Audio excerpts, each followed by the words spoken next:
Our very being, the self, is Brahman, perfectly full, eternal, infinite, completely real.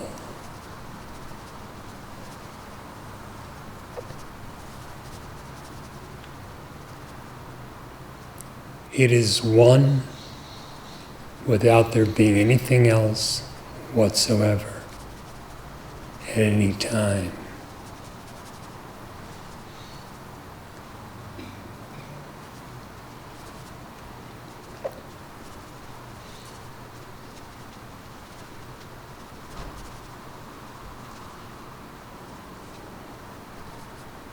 What do you consider yourself to be?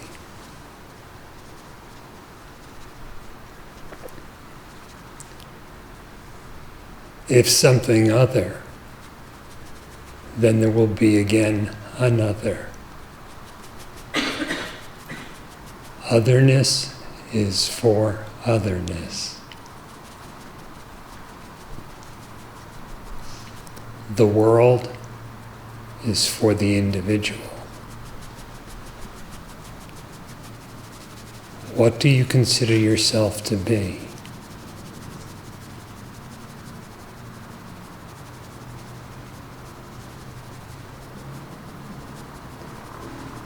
An embodied individual?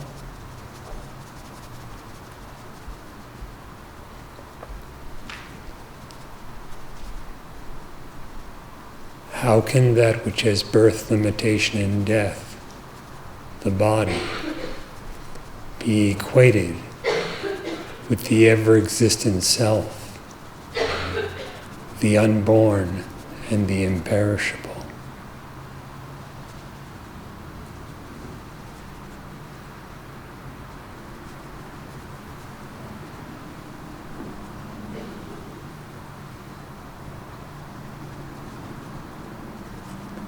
What do you consider yourself to be?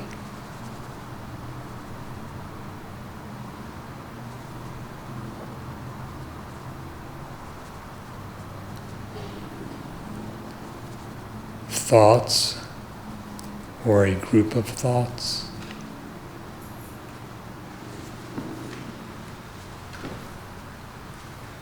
How could something that is changeful, transitory, and objective be the non-objective, eternal existence?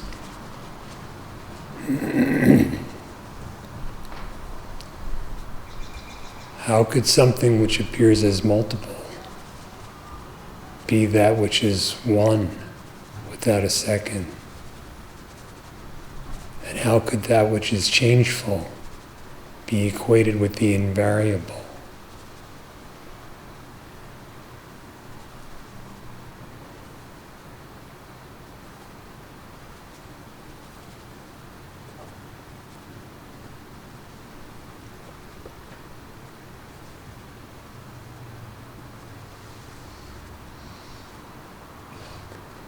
What do you consider yourself to be? An I? An individual?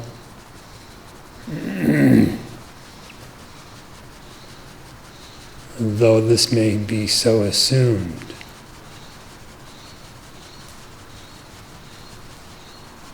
have you actually determined its nature?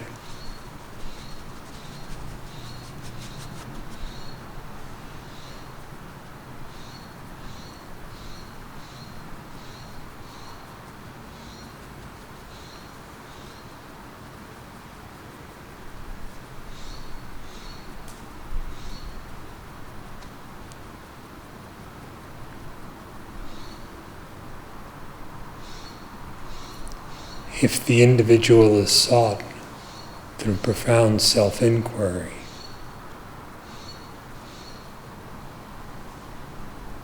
what is found?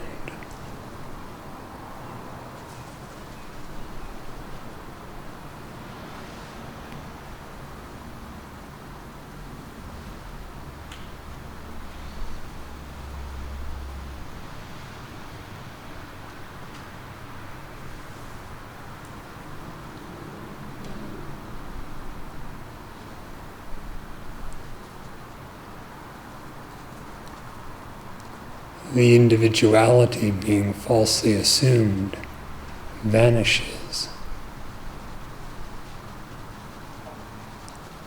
and the reality of indivisible being alone remains.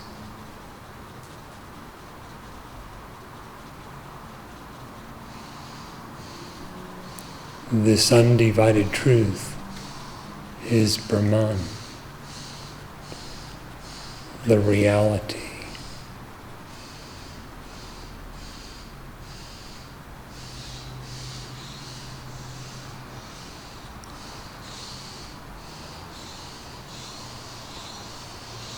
For that, in that, there is no other, no differentiation, neither I nor this, neither the ego nor the world.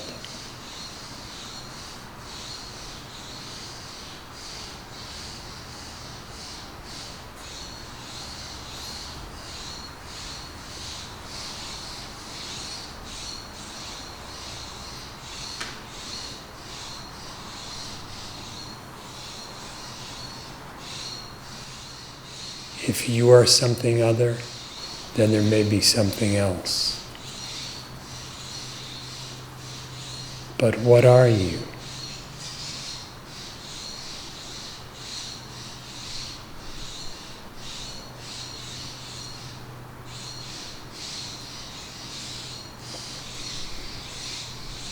The perceived is determined by the perceiver, the conceived by the conceiver.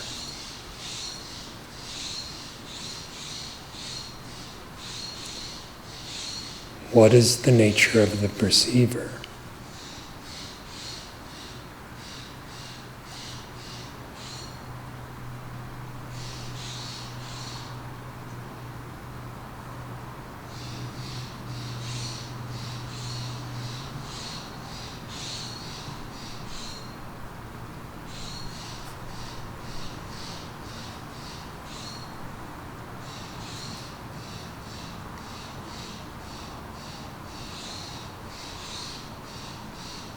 If the identity is not known, reality and happiness are imagined to be elsewhere.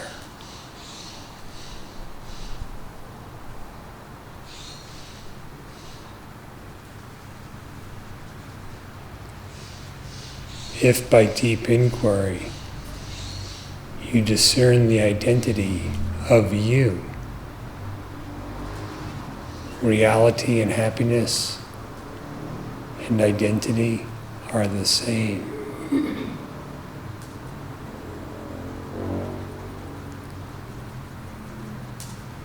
One illimitable, indivisible nature of being, consciousness, bliss, Satchidananda.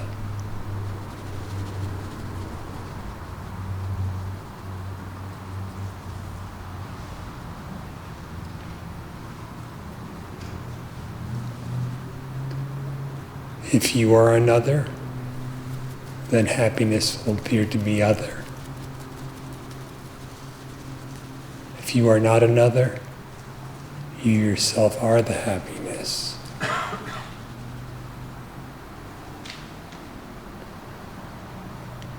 If you are another, reality, whether considered as God or the world, will appear other, differentiated.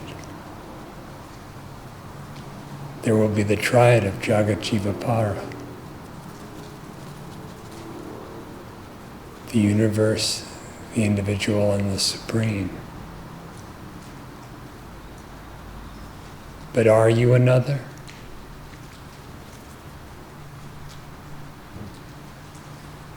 Can you be differentiated from your own existence?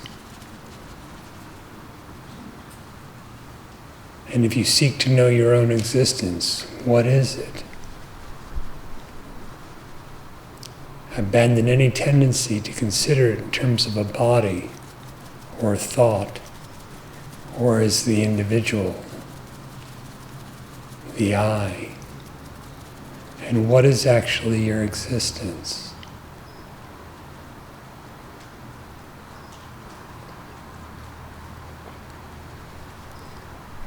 It is only the otherless Brahman,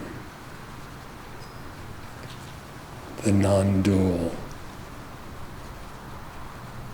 And this invariably so.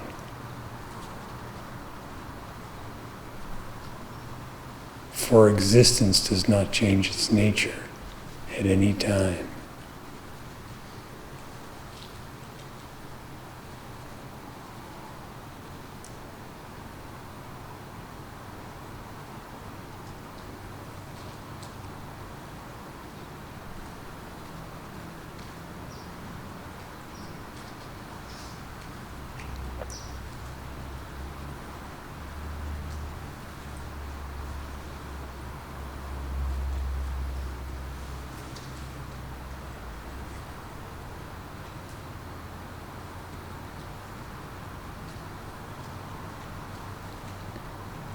To abide in such knowledge of the self is a state that is utterly complete.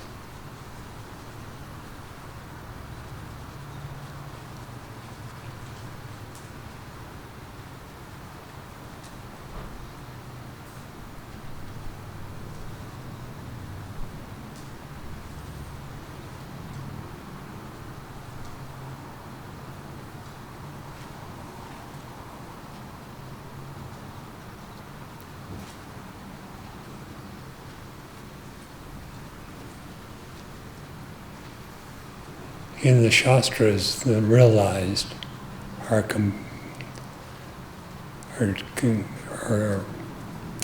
described as being those who have done what needs to be done.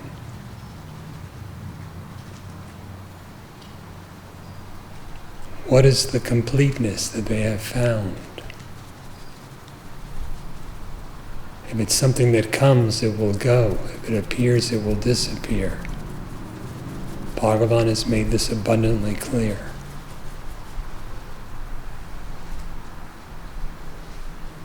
He is complete, perfectly full.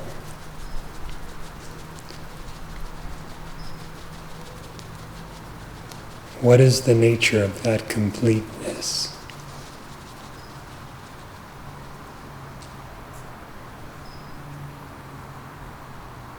This ought to be known.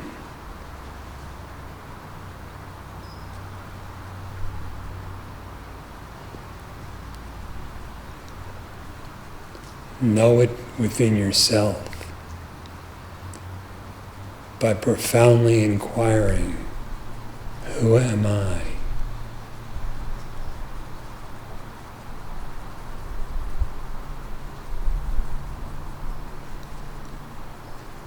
Only the complete, the perfectly full, will revel in itself. Only Brahman knows Brahman.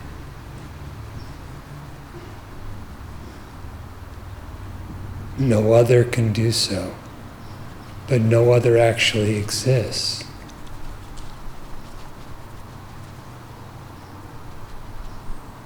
You yourself are the perfect fullness. Find it out by knowing yourself.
Thank you, Master. When early in your discourse you asked, well, what do you take yourself to be? And then with the instruction that followed, a very simplistic kind of inquiry experiment seemed appropriate, because if there was such a thing as an unguarded moment or an unprepared moment, and turning in, one caught oneself taking a perspective as an individual, the slightest bit of inquiry causes that to just flicker away, whatever structure or form there was there. But existence and consciousness remain unbroken. And just that simple test of continuity versus flickering away, is enough to throw yourself totally into the teaching and take it deeper. Because it's almost like a definite proof of what the teaching points to.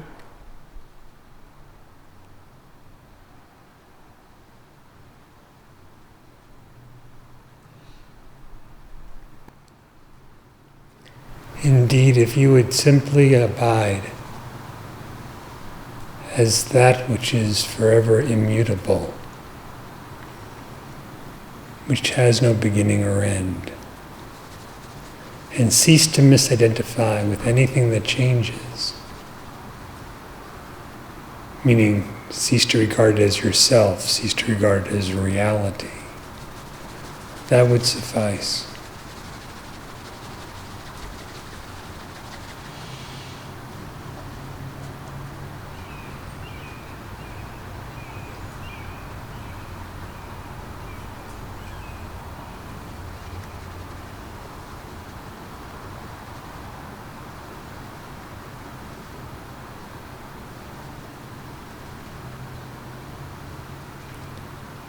That which seemingly has a momentary existence does not actually exist at all.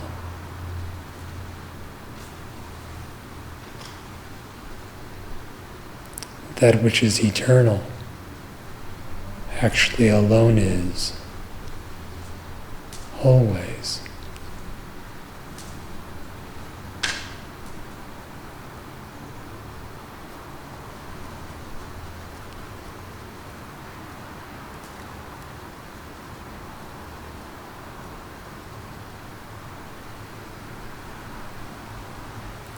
Is the individual always? Then that cannot be you, for you exist always.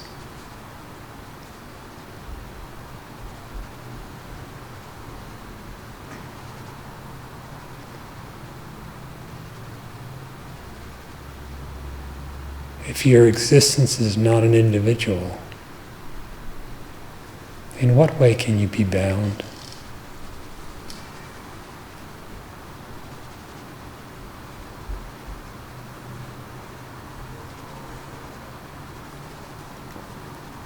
Thus, inquiring to know the nature of who is bound reveals liberation, and inquiring to find who is ignorant reveals the innate knowledge.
couple of weeks ago, you were saying how, well, you were actually asking somebody, can you actually use something within the dream to awaken? In other words, in the same way as when one is sleeping at night, the body is asleep and dreaming, can something from the dream be utilized to awaken from the dream? And so you're saying, can that actually be done? With the implication that it could not, and the implication, rightfully so. But it would appear that Sri Ramana's example of using one thorn to remove another thorn could be implemented insofar as the very teaching of self-inquiry also appears within the dream known as the world.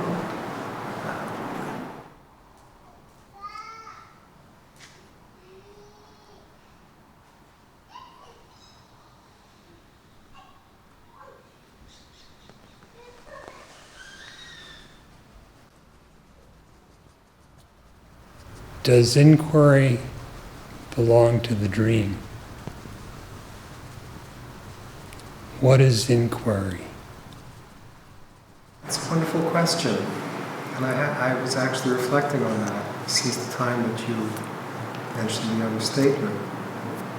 Does inquiry belong to the dream? We could say that it's the kind of inherent characteristic of pure consciousness to wonder about its own nature, its own potential. Otherwise there would be no expression, no manifestation as there is here. Illusory as it is, nonetheless, there is some illusory manifestation to talk about.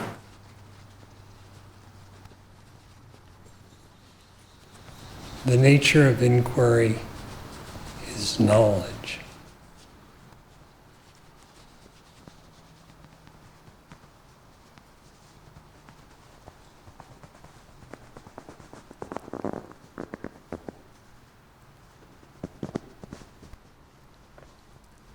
Knowledge, which is the end,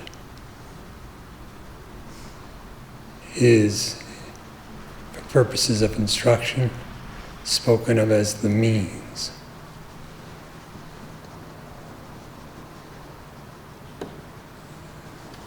The means are thus called self-inquiry.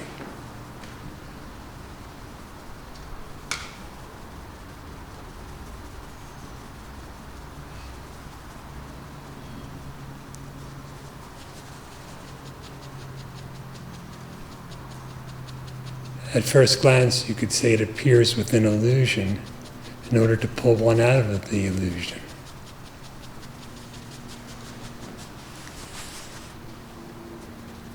But in what is the illusion? Well, it's obviously can only be in the only existing consciousness. For which there is no illusion ever.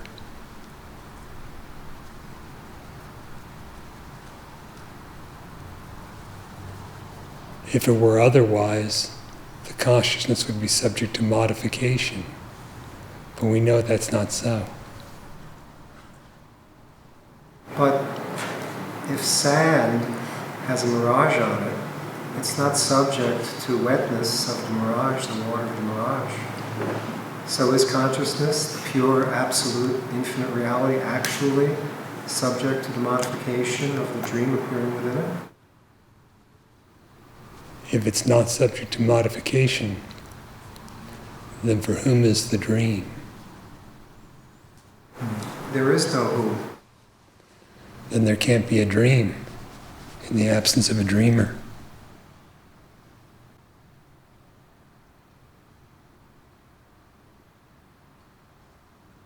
Is that what's experienced in this moment? Is no dream whatsoever? The idea of this moment is also a dream.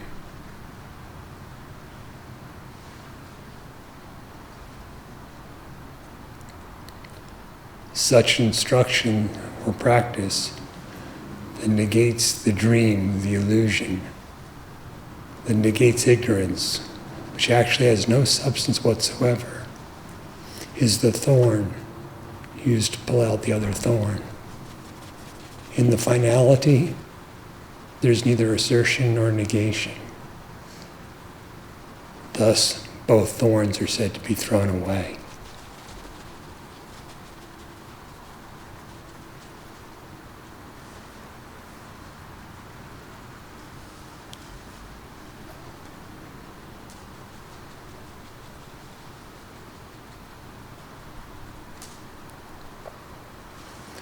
However you view it, whether as something appearing in the dream or appearing from beyond the dream, most important thing is to actually inquire,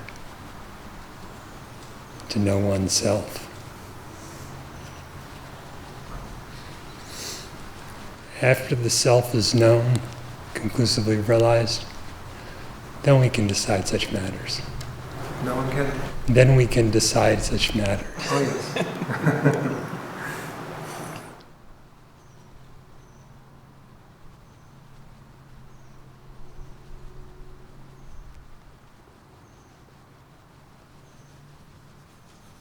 This morning you said if you're assuming you're an individual, have you examined what you're assuming?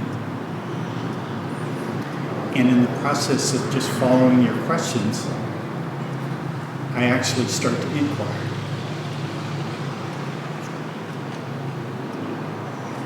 And it's not a difficult thing to do.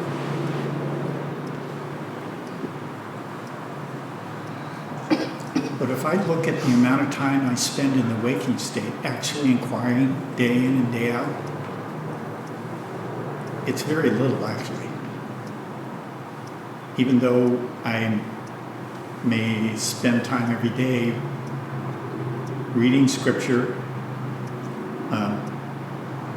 reading inquiry, there's maybe some degree, but I'm kind of perplexed why I don't just do the inquiry. Because when I'm here and following the instructions, it's not a difficult thing to do. It's not complicated.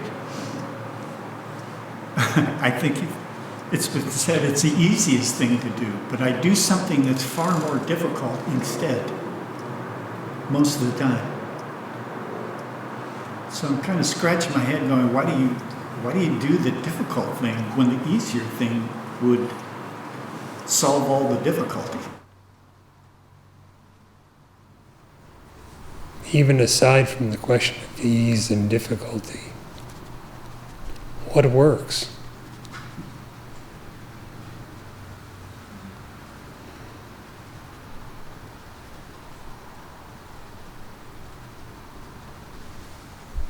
So please do not expect me to answer that question. No. As to why one doesn't inquire. How should I know? Yeah. I mean, I've solved some things, like I don't stick my hand into the flames anymore. Figured out that didn't work. But to actually inquire continuously,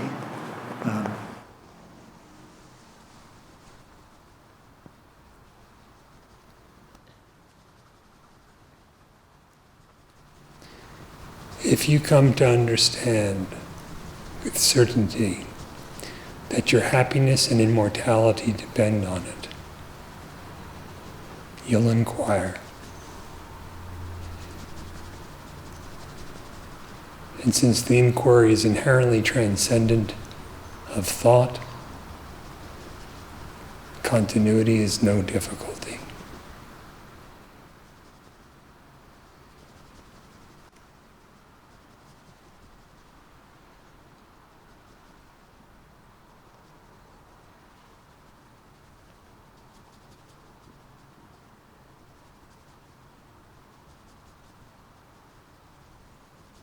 so I need to go back to that happiness chapter. Not to just go back to the chapter and look at the words, but to really understand what Jesus said. I spent a lot of time on that, and it did have really a remarkable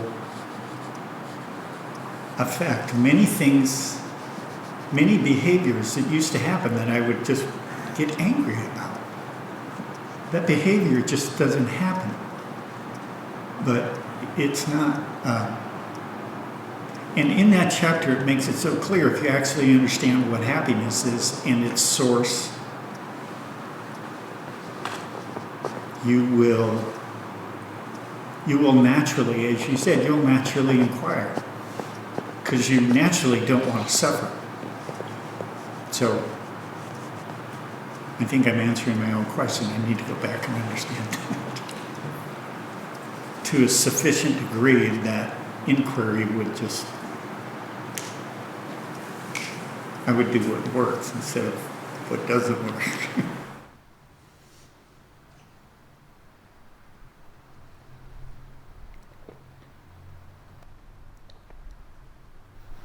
It's a simple question.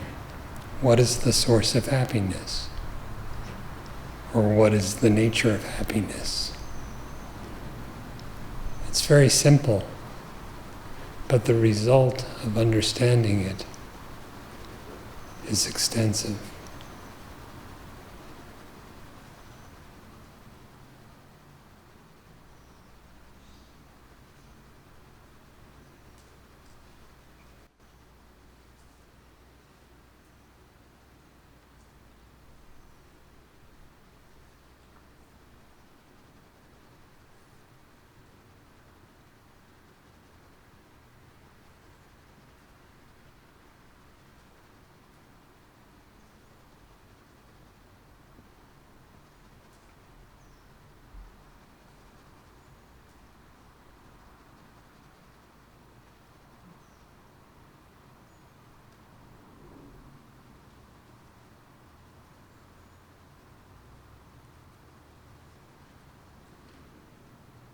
So just, I could just see how a lot of my mistakes are based off of that non-seeing of where happiness is. So, this has been a good discussion just because, if I feel like I have to do something in the world as a body, that's my obligation. To entertain or to do whatever.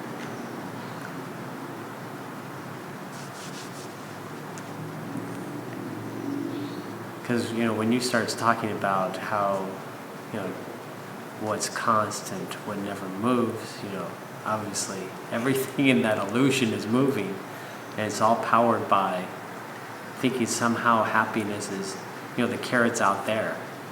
I'm running after it, to make people happy or to make myself happy, Does that work? No, it's not doing too good. it's not yielding. Yeah. How would it be possible for something external to give you what is within?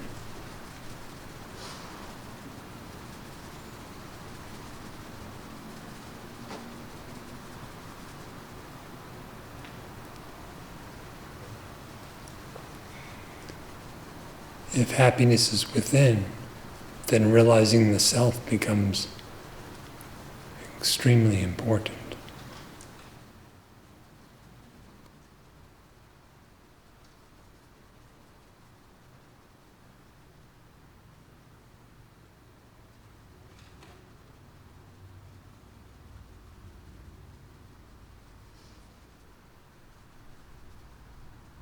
Yeah, how is that working? That's really, because it... Your own experience tells you where happiness is and where it's not. Yeah, because it... That no object in the world can supply it to you is self-evident. When divested of all objects, such as in deep dreamless sleep, you are quite happy. Happy with nothing more than your existence. Indeed, the existence is itself the happiness.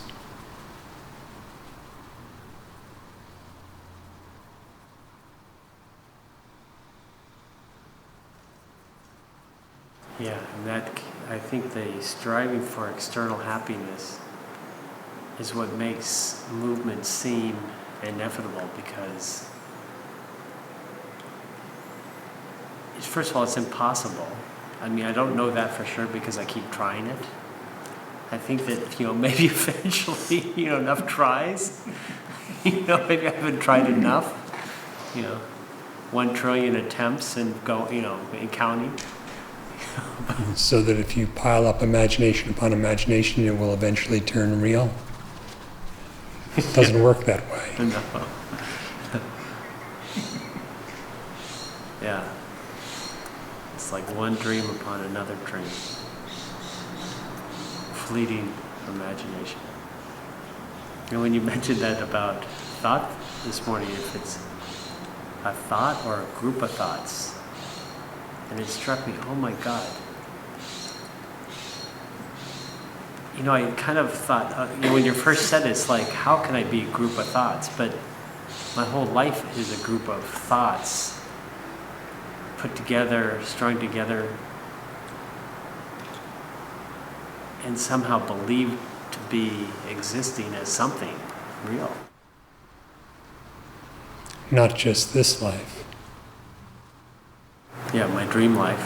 Yeah, that's another one. All the lives are like dreams upon dreams.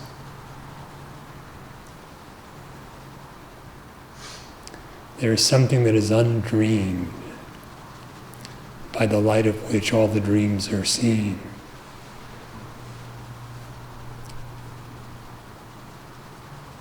That something is perfectly full and ever existent. That something is you.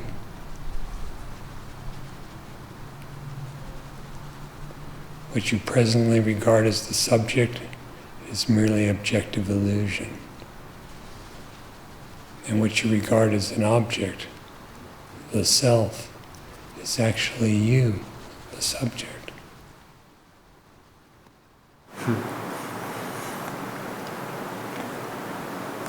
You mean in my attempt to get to myself, because I try to get happiness externally, I'll try to get myself externally too. As if there were two of you, one the self and the other yourself, even though your existence is invariably singular.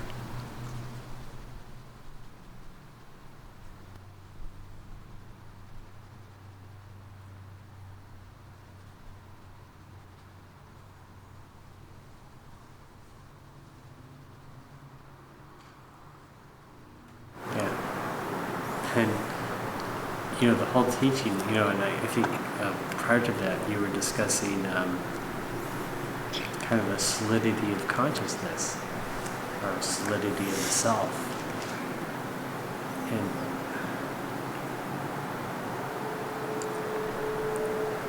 obviously I have to remove these false beliefs, because with those false beliefs, I'll never be able to see. I mean, sometimes I think I get a little bit of glimpse of that, but I can see that to make it steady, I have to really remove this ignorance.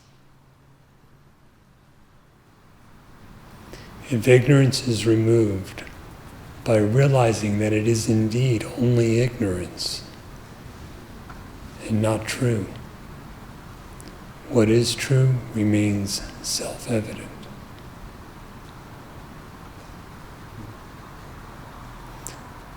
The reality is already here, perfectly so. It need not be attained anew.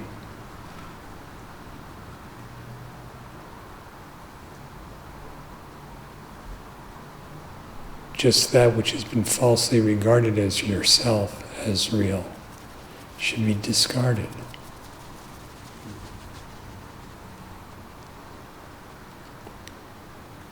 The false being abandoned as false, the true remains.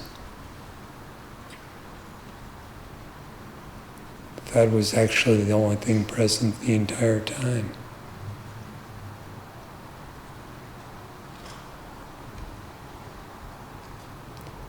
Happiness itself went in quest of happiness. What a silly story.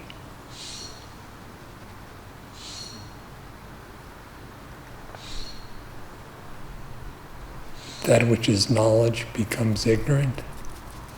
It is not possible.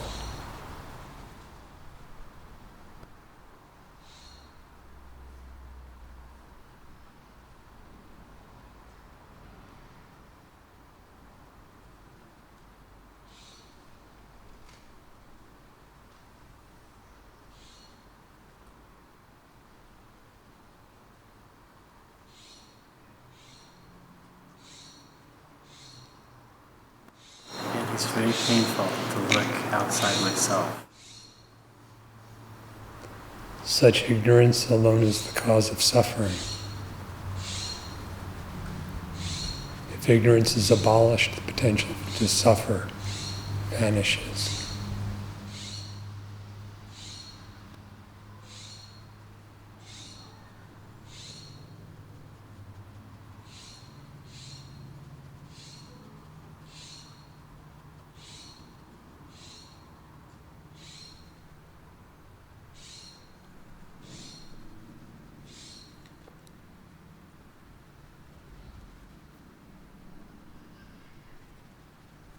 In a certain sense, it's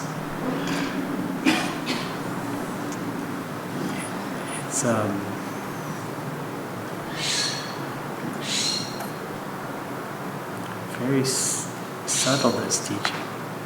But on the other hand, maybe it isn't so subtle. In other words, it's like, like your meditation on Friday, the silence, what annihilates all ignorance, what is your essential being. And yet, I believe myself to be other than that, right? Movement. Whose belief is it?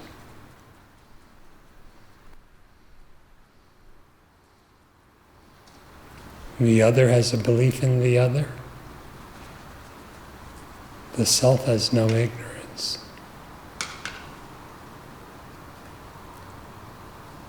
Whether this is subtler than the subtlest or plainly obvious, either way, inquire.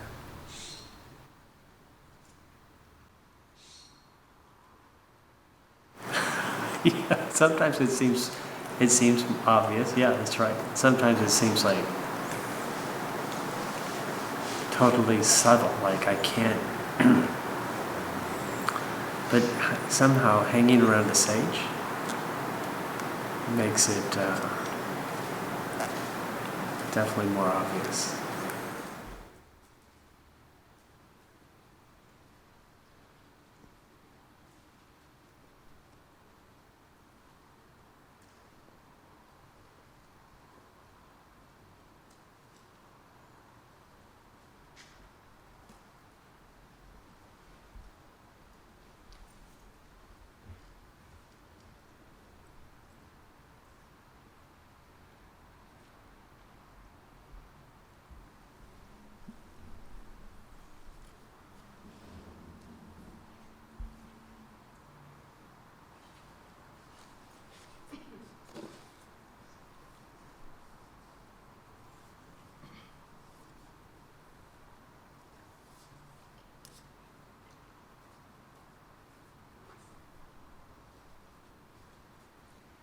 कर्मजं बुद्धियुक्ता हि फलं त्यक्त्वा मनीषिणः जन्मबन्धविनिर्मुक्ताः पदं गच्छन्त्यनामयम्. For men of wisdom cast off the fruit of action, possessed of knowledge, and released from the bond of birth, they go to the place where there is no evil. यदा ते मोहकलिलं बुद्धिर्व्यततिरिष्यति तदा गन्तासि निर्वेदं श्रोतव्यस्य श्रुतस्य च. When thy mind shall cross beyond the mire of delusion, then wilt thou attain to a disgust of what is yet to be heard and what has been heard. श्रुति विप्रतिपन्ना ते यदा स्थास्यति निश्चला समाधावचला बुद्धिः तदा योगम् अवाप्स्यसि. When thy mind, perplexed by what thou hast heard, shall stand firm and steady in the self, then wilt thou attain yoga. प्रजहादि यदा कामान् सर्वान् पार्थमनोगतान् आत्मन्येवात्मना तुष्टः स्थितप्रज्ञस्तदोच्यते. When a man, satisfied in the self alone by himself, completely casts off all the desires of the mind, then is he said to be one of steady knowledge. दुःखेष्वनुद्विग्नमनः सुखेषु विगतस्पृहः वीतरागभयक्रोधः स्थितधीर्मुनिरुच्यते. He whose heart is not distressed in calamities, from whom all longing for pleasures has departed, who is free from attachment, fear, and wrath, he is called a sage, a man of steady knowledge. यः सर्वत्रानभिस्नेहः तत्तत्प्राप्य शुभाशुभं नाभिनन्दति न द्वेष्टि तस्य प्रज्ञा प्रतिष्ठिता. Whoso, without attachment anywhere, on meeting with anything good or bad, neither exults nor hates, his knowledge becomes steady. यदा संहरते चायं कूर्मोऽङ्गानीव सर्वशः इन्द्रियाणीन्द्रियार्थेभ्यः तस्य प्रज्ञा प्रतिष्ठिता. When he completely withdraws the senses from sense objects, as the tortoise withdraws its limbs from all sides, his knowledge is steady. विषया विनिवर्तन्ते निराहारस्य देहिनः रसवर्जं रसोऽप्यस्य परं दृष्ट्वा निवर्तते. Objects withdraw from an abstinent man, but not the taste. On seeing the Supreme, his taste too ceases. यततो ह्यपि कौन्तेय पुरुषस्य विपश्चितः इन्द्रियाणि प्रमादीनि हरन्ति प्रसभं मनः. The dangerous senses, O son of Kunti, forcibly carry away the mind of a wise man, even while striving to control them. तानि सर्वाणि संयम्य युक्त आसीत मत्परः वशे हि यस्येन्द्रियाणि तस्य प्रज्ञा प्रतिष्ठिता. Restraining them all, a man should remain steadfast, intent on me. His knowledge is steady, whose senses are under control. ध्यायतो विषयान् पुंसः सङ्गस्तेषूपजायते सङ्गात् सञ्जायते कामः कामात् क्रोधोऽभिजायते. When a man thinks of objects, attachment for them arises. From attachment arises desire. From desire arises wrath. क्रोधात् भवति सम्मोहः सम्मोहात् स्मृतिविभ्रमः स्मृतिभ्रंशात् बुद्धिनाशो बुद्धिनाशात् प्रणश्यति. From wrath arises delusion. from delusion, failure of memory, from failure of memory, loss of conscience, from loss of conscience, he is utterly ruined. रागद्वेषवियुक्तैस्तु विषयानिन्द्रियैश्चरन् आत्मवश्यैर्विधेयात्मा प्रसादमधिगच्छति. He attains peace who, self-controlled, approaches objects with the senses devoid of love and hatred and brought under his own control. Prasade सर्वदुःखानां हानिरस्योपजायते प्रसन्नचेतसो ह्याशु बुद्धिपर्यवतिष्ठते. In peace there is an end of all his miseries, for the reason of the tranquil-minded soon becomes steady. नास्ति बुद्धिरयुक्तस्य न चायुक्तस्य भावना न चाभावयतः शान्तिः अशान्तस्य कुतः सुखम्. There is no wisdom to the unsteady, and no meditation to the unsteady, and to the unmeditative no peace. To the peaceless, how can there be happiness? इन्द्रियाणां हि चरतां यन्मनोनुविधीयते तदस्य हरति प्रज्ञां वायुर्नावमिमाम्भसि. For the mind which yields to the roving senses carries away his knowledge, as the wind carries away a ship on water. तस्माद्यस्य महाबाहो निगृहीतानि सर्वशः इन्द्रियाणीन्द्रियार्थेभ्यः तस्य प्रज्ञा प्रतिष्ठिता. Therefore, O mighty armed, his knowledge is steady, whose senses have been entirely restrained from sense objects.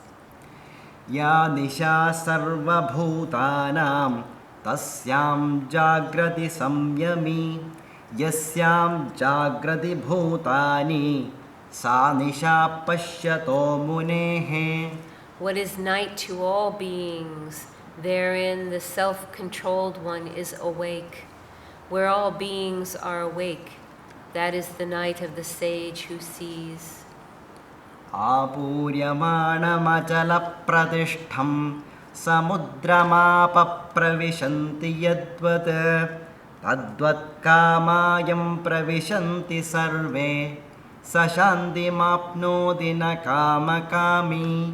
He attains peace, into whom all desires enter as water enters the ocean, which, filled from all sides, remains unaltered, but not he who desires objects. विहाय कामान्यः सर्वान् पुमांश्चरति निःस्पृहः निर्ममो निरहङ्कारः स शान्तिमधिगच्छति. That man attains peace who, abandoning all desires, moves about without attachment, without selfishness, without vanity. एषा ब्राह्मी स्थितिः पार्थ नैनां प्राप्य विमुह्यति स्थित्वा स्याम् अन्तकालेऽपि ब्रह्मनिर्वाणमृच्छति. This is the Brahmic state, O son of Pritha. Attaining to this, none is deluded. Remaining in this state, even at the last period of life, one attains to the felicity of Brahman.